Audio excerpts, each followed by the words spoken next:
بہلول ہارون الرشید کے زمانے میں ایک مجذوب صفت بزرگ تھے۔ ہارون الرشید ان کی باتوں سے ظرافت کے مزے لیا کرتے تھے۔ کبھی کبھی جذب کے عالم میں وہ پتے کی باتیں بھی کہہ جایا کرتے تھے۔ ایک مرتبہ بہلول مجذوب ہارون الرشید کے پاس پہنچے۔ ہارون الرشید نے ایک چھڑی اٹھا کر دی۔ مزاحاً کہا کہ بہلول یہ چھڑی تمہیں دے رہا ہوں، جو شخص تمہیں اپنے سے زیادہ بے وقوف نظر آئے اسے دے دینا۔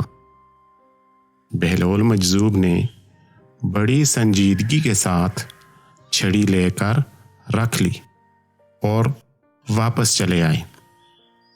بات آئی گئی ہو گئی، شاید ہارون الرشید بھی بھول گئے ہوں گے۔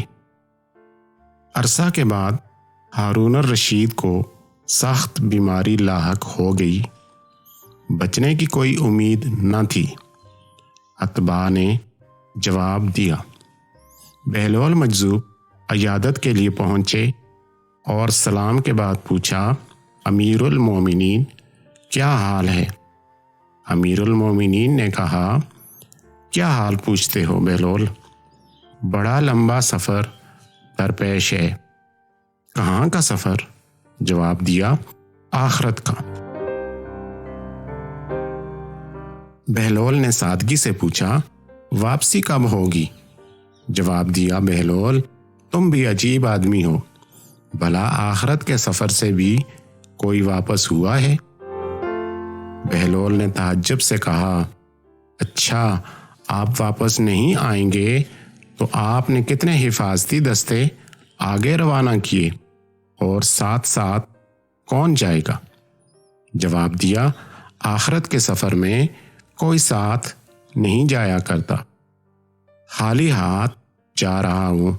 بہلول مجذوب بولا، اچھا اتنا لمبا سفر، کوئی معین و مددگار نہیں؟ پھر تو لیجئے۔ چھڑی بغل سے نکال کر کہا، یہ امانت واپس ہے، مجھے آپ کے سوا کوئی انسان اپنے سے زیادہ بے وقوف نہیں مل سکا۔ آپ جب کبھی چھوٹے سفر پر جاتے تھے تو ہفتوں پہلے اس کی تیاریاں ہوتی تھیں، حفاظتی دستے آگے چلتے تھے، ہاشم و خدم کے ساتھ لشکر ہم رکاب ہوتے تھے۔ اتنے لمبے سفر میں جس میں واپسی بھی ناممکن ہے، آپ نے تیاری نہیں کی۔ ہارون الرشید نے یہ سنا تو رو پڑے اور کہا، بہلول ہم تجھے دیوانہ سمجھا کرتے تھے، مگر آج پتہ چلا کہ تمہارے جیسا کوئی فرزانہ نہیں۔